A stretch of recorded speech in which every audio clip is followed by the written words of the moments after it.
Hello guys, welcome to another session. In this session we are going to look into the collection types in Python.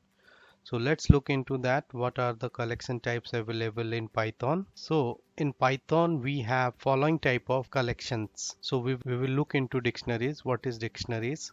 How we can create dictionaries, how we can add an item within dictionaries, how dictionary can be represented within Python. Once we understand dictionary, then we will look into list collection type. Once we understand list collection type, we will look into set type, what set type is and how we can. Once we understand that, then we will look into tuples type.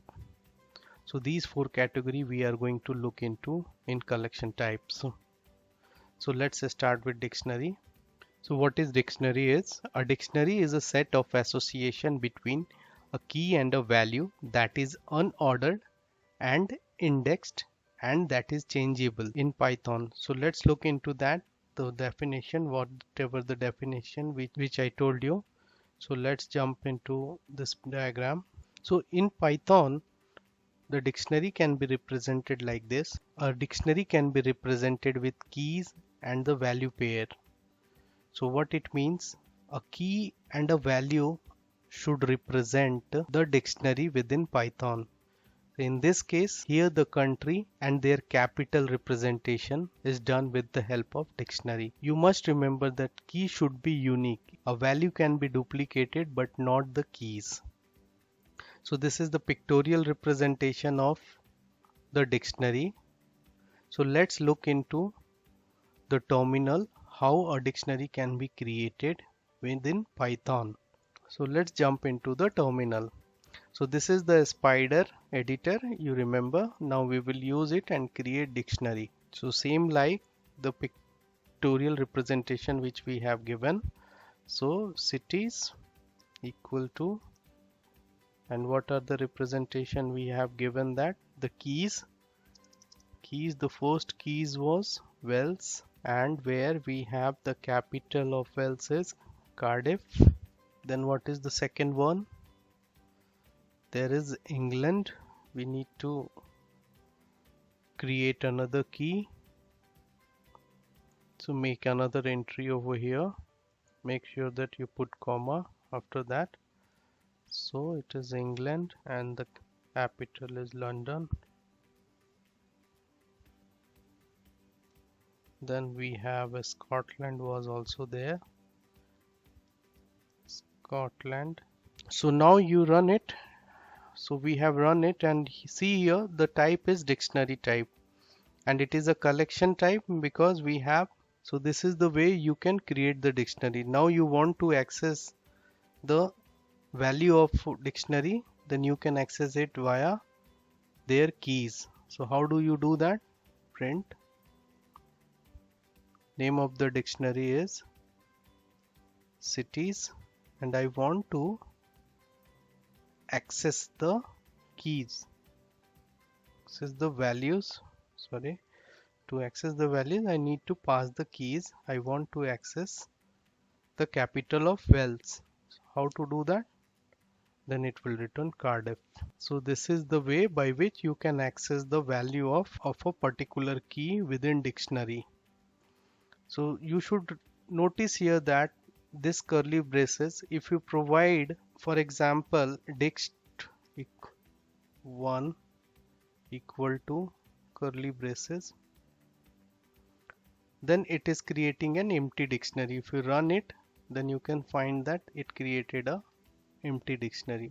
So by this way you can create dictionary within Python. There is another way also by which you can create dictionary with the help of module. I will share with you once we will discuss the module, what are the modules are and how you can create a dictionary with a like high performance container data types module, which we will discuss later part of the course. Now we have seen that how to create dictionary. Now we will look into how to add an entry within a dictionary. So to do that, what we need to do, we need to write it like this. For example, we having an existing dictionary called cities and we want to add a new entry. For example, if we are writing over here that France, and the capital of France is Paris, and we will run it. And now if we will run cities again, so you will find that it has inserted a record called France. The key is France and the value is Paris. Now we have seen that how to add a new entry within an existing dictionary. So next we will look into how to change a value for a particular key. For example, if we want to change a value, for example cities, Wells, and if we want to change some other value, for example Cardiff 1, we can write it. This is just a demonstration, so and if we will run it, then you will find that you can again run cities, then you will find that the Wells value has been changed.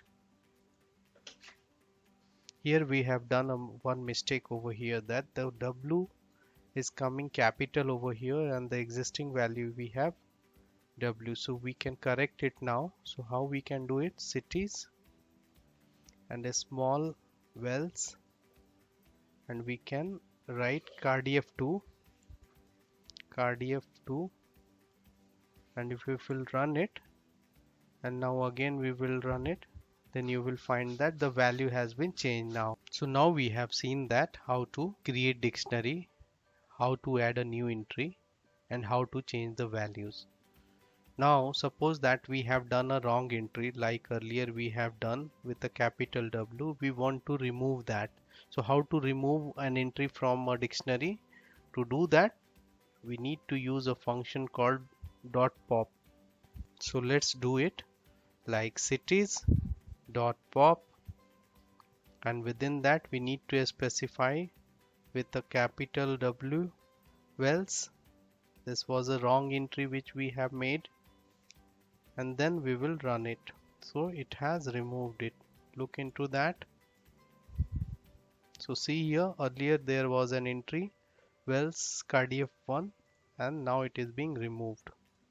So this is the way you can remove an entry from a dictionary. So this is what I wanted to show you in the demo. There is another topic which is called iteration of dictionary, which I am not covering here. I will cover it when I will explain you the loops. So how to iterate a dictionary using loops. As I don't want to confuse you with all the concept at a single time, I want that you should learn all these concepts step by step. So that's the reason I am not introducing loop over here and not introducing iteration of dictionary using loops. For a time being, you just understand that how to create dictionaries, how to add an entry within a dictionaries, how to change values of dictionaries, and how to remove an entry from a dictionaries. Iteration of dictionary I can explain you in loop section or loop session. So this is first part of collection type where I have explained dictionary. In the next part I will explain list collection type, and then I will explain you set type, set collection type, and then I will explain you tuples collection type. So that's it for this session. See you in the next session. Bye bye.